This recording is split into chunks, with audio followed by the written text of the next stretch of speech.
sao bằng ai hộp ba nó chơi tại vô thành cái tiền tại gần này nhưng giảm đã giảm mình thầy cha quyết mở đi là nó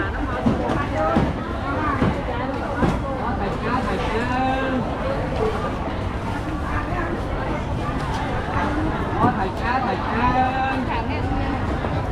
giờ là tên nó khéo nhá tao nó tôi mới chọn đây bảo vô nhắm cái đợt tên tên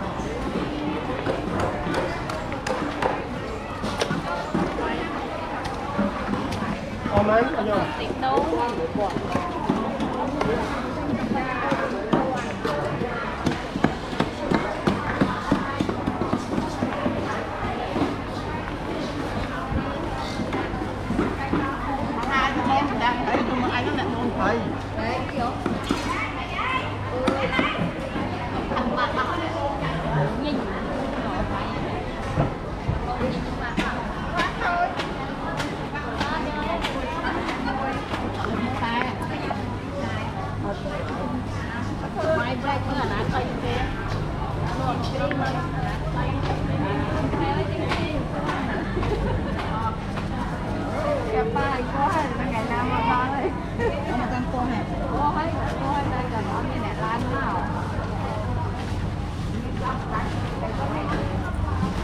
con hẻm biết đó là một thông này vừa không cùng thế nha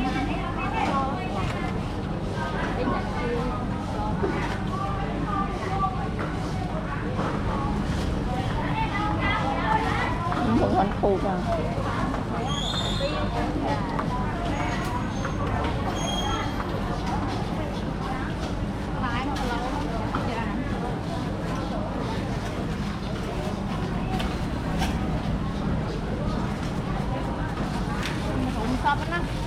miên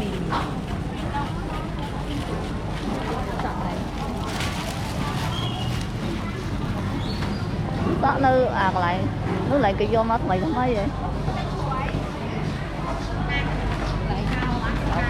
dân à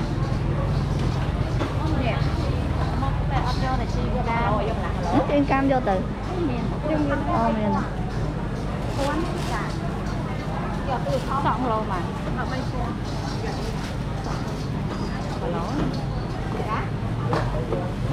lỗ nữa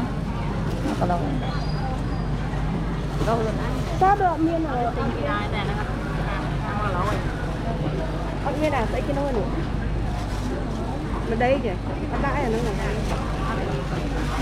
này riêng ở từ đây vào đầu đây ông nói là lỗ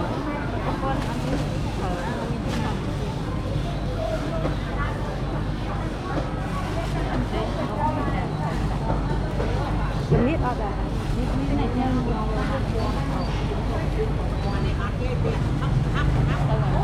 lại tròn đó đã tròn lại ấy chứ đi lại phải bị đau mỏng đây lại với cái tích nè đi về tích về đi tới tích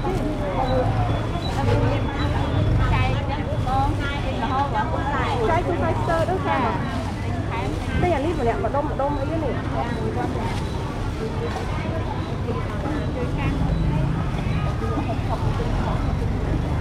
cái nhà thấy cái đi mà đông mà ao gì là tịch hai lập ấy làm nè đông mà miếng thôi quay cái lá nào lại sợ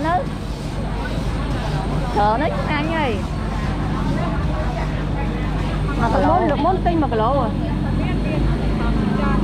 mấy cà phê vậy ý mấy cà phê vậy đâu mà lỡ thầy nó ăn trên đâu đó hoàng ngày miên ra ngày đi ăn trên đâu nó tí đó ăn đâu mà ổn hoàng ngày miên ngày đi ăn đâu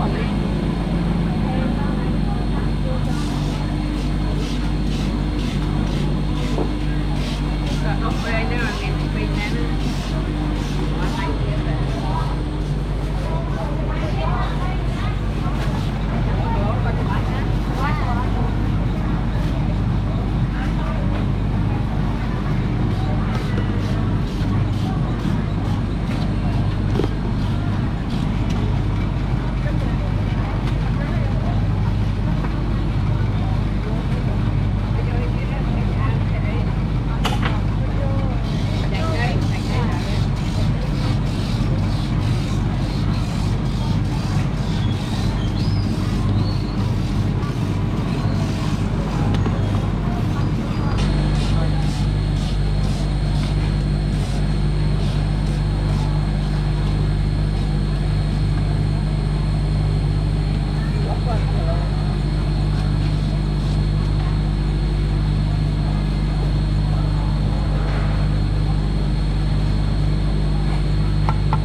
อยมาในกระสับกันนานำรักษาในทั้งนายเมียเราไปในกระสับรำยาแตงนายครับ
đi quật ở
cái tròn tạt lạm cái gì hả?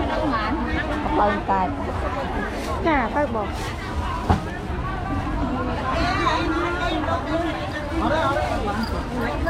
Cây đông Chà tới. Cảm ơn. Tôi nói tụi tờ ra này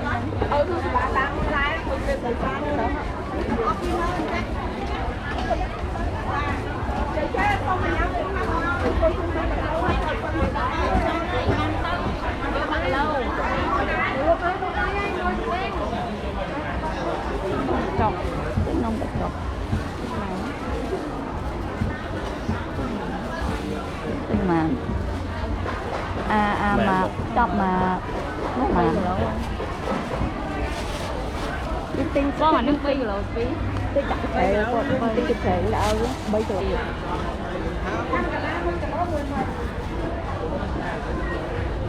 còn đai sạch nhâm lột và há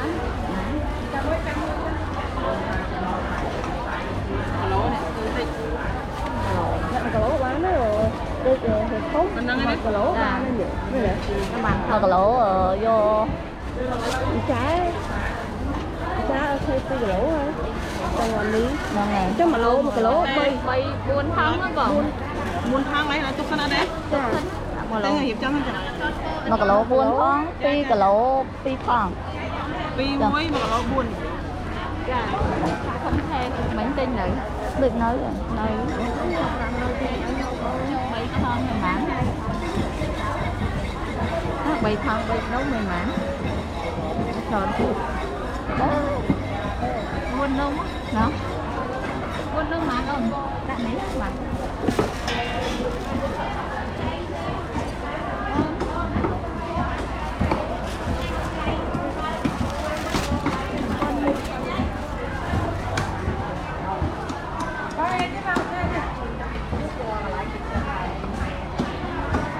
Con chim nói rồi.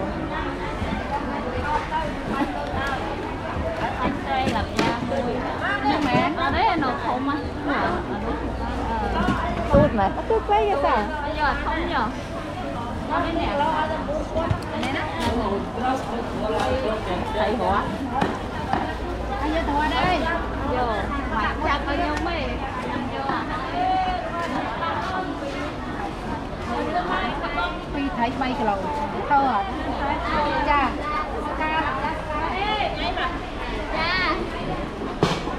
Cá Buôn này. Rồi đó. Bon. Ui xong cây chuột thật thơm á. Buồn ý bạn buồn rồi. Cha. Dọc buồn. Mày vô chợ cho cả lái. Ở đây chẳng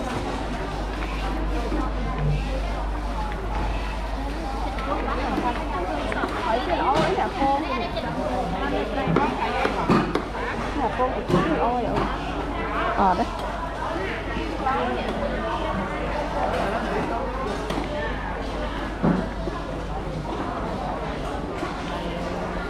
Mình vô tay luôn đó không?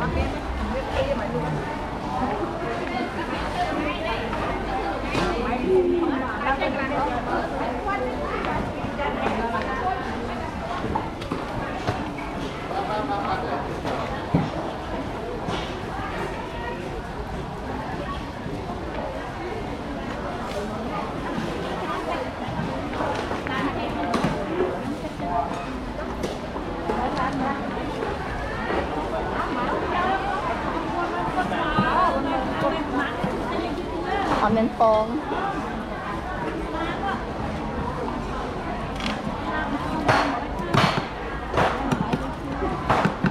Họ đấy hai đồng mở pi không mở bay quan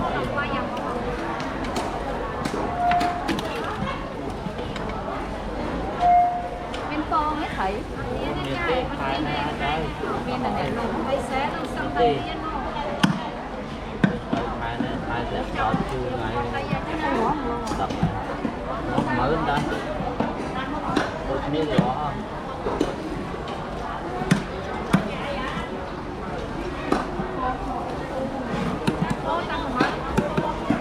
thì luôn thở rồi thầy cô nó thở thì mà lập tôn lại Chóc. thì có mạnh đi Chút cái như này. Không có từ ăn ấy. Thay mà lại. Hai mình tới. Ở trên rồi thì giống chết. Tao nâng lên nữa mà lại. Ở trên rồi vậy. hai thì cô hai này hai con cá chú Cả mấy tích quay đừng. Hai mà đó là thăm. Thay mà lại được không? con này Cái lại như một chục mảnh. trong Một chục mấy tao lưu đó. Nói. Nó xin lại một chục mấy thì nói được đâu. Mà đọc hơn này.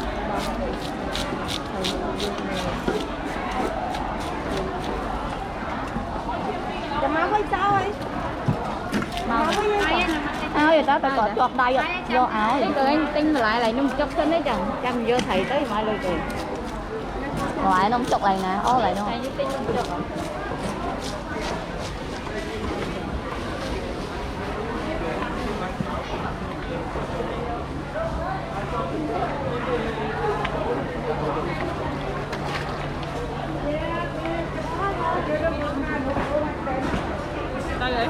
Tiền, tiền. Làm luôn.